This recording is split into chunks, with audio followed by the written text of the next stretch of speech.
Dijimos que hasta mediados de los años 50 el anticatolicismo impregnó mucho de nuestra experiencia cúltica y de nuestros templos. Pero a fines de los años 50 comienzan a sucederse en un periodo de 4 años grandes procesos de cambios. El primer dato es que en 1959 aparece este manual de culto. Tal vez algunos lo conocerán o habrán visto algún ejemplar en su congregación, de tapa negra, dura, y dice Manual de Culto. En 1959 aparece. El anterior era de 1943, era una traducción del Manual de Culto de la Iglesia Metodista de los Estados Unidos del año 40. Y así había sido antes con los anteriores, pero este que acabamos de mostrar, de 1959, tenía grandes partes traducidas, pero también incorporaba insumos litúrgicos, como oraciones, por ejemplo, que ya empezaban a ser de producción nacional de los metodistas de Argentina. Al año siguiente de este manual es que aparece esta edición, mejor dicho, esta versión de la Biblia Reina Valera en 1960. Durante más de 50 años, la Iglesia Metodista había utilizado la versión conocida como 1909, que en realidad contenía un castellano más cercano al siglo XIX que al siglo XX. Esta aparece en 1960 con algunos cambios que hoy nos parecerían menores, pero que sin embargo también impulsan la renovación en el culto metodista. Y junto al manual de culto y a la versión Reina Valera 1960, aparece el cántico nuevo, el himnario, como se le conoce todavía en muchos lugares. El himnario anterior había sido en 1943, que había salido junto con el anterior manual, y este nuevo himnario incorpora otras cosas. Incorpora varios índices, donde se clasifican, mejor dicho, los himnos de acuerdo al momento del culto en que pueden ser usados, es decir, reconociendo que hay distintas partes en un culto, teniendo en cuenta el año litúrgico. Entonces también había himnos para Cuaresma, había himnos para Pascua, para Adviento, para Navidad, ¿sí? Y todo esto ordenado en distintos índices. Este era un verdadero himnario organizado, pensando en el culto y con criterios litúrgicos. Además agregaba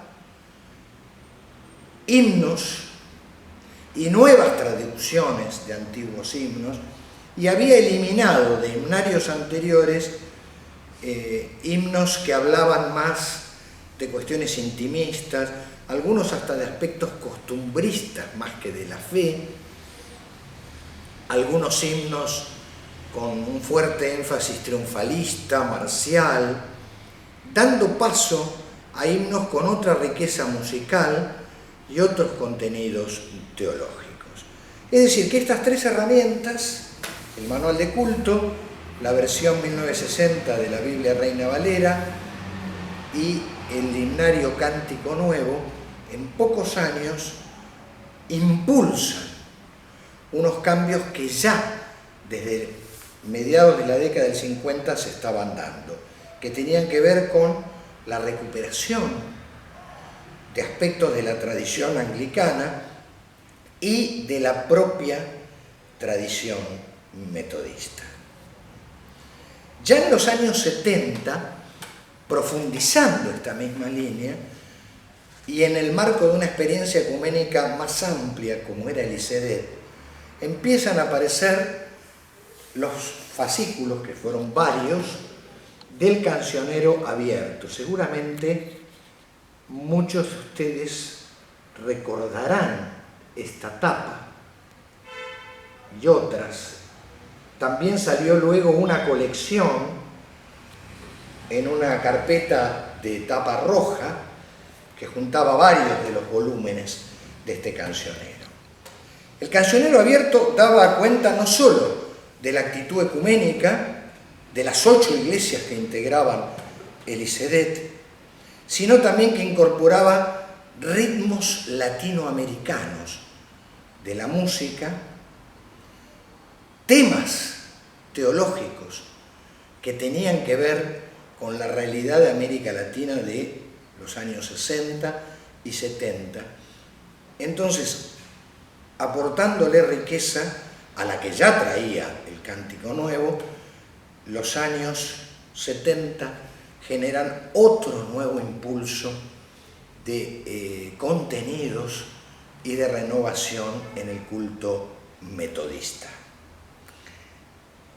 Aparecen también en esos años el uso del leccionario ya como un criterio, es decir, de esto hablaremos en la próxima clase, que es el leccionario, pero es un conjunto de textos bíblicos que se utilizan cada domingo y están en un plan para todo el año litúrgico y en un plan mayor que son 3 ciclos, es decir, que ocupan 3 años.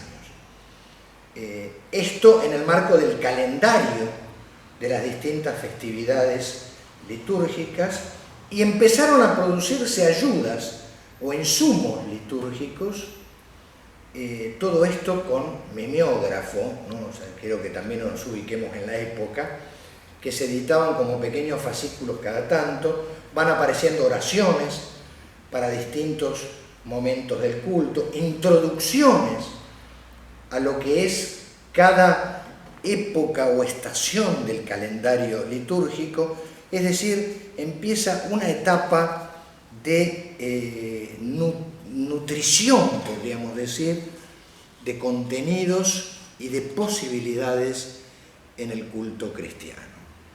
En los años 80, lo que podemos notar es que la Iglesia Metodista Argentina empieza, después de mucho tiempo, a debatir y estudiar en su asamblea temas que hacen a la vida cúltica. Es decir, lo cúltico empieza a ocupar un lugar importante en la agenda de la Iglesia. Una de las cosas que se debatió y se resolvió en una asamblea de la IEMA fue la sugerencia de que las comunidades celebraran dominicalmente la Santa Cena. Fíjense que aquí esta decisión nos vuelve a la primitiva tradición metodista, cuando Juan Wesley sugería que debía celebrarse la Santa Cena dominicalmente.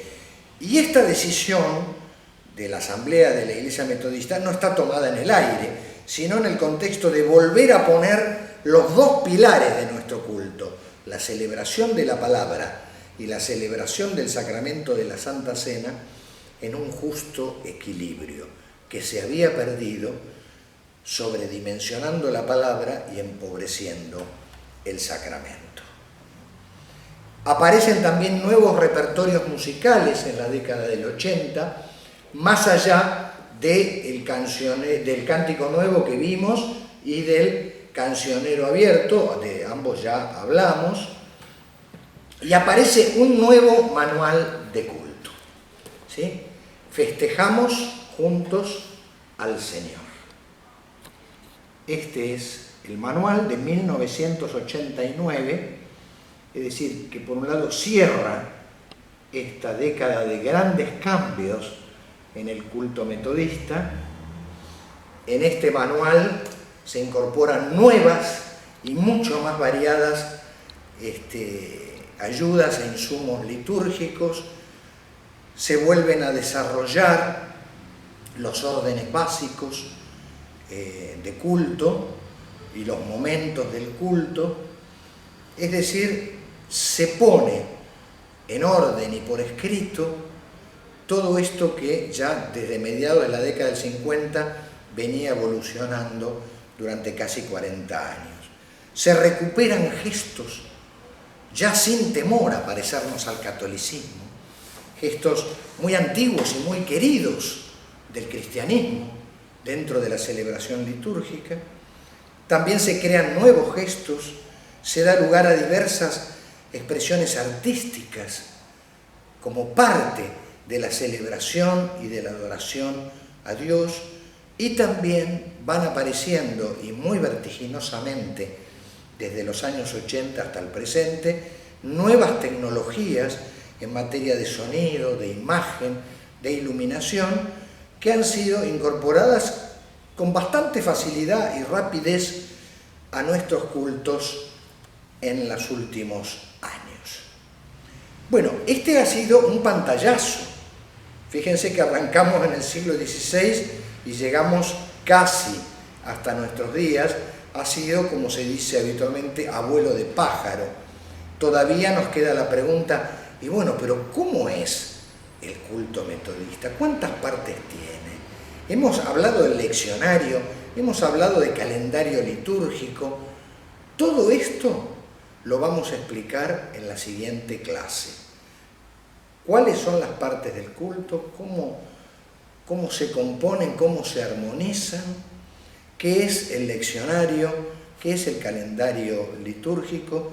Y otros aspectos más concretos de cómo celebramos los metodistas hoy desde nuestra propia tradición, desde la tradición de más de 20 siglos de la Iglesia Universal, y también de acuerdo a las demandas y a los desafíos del día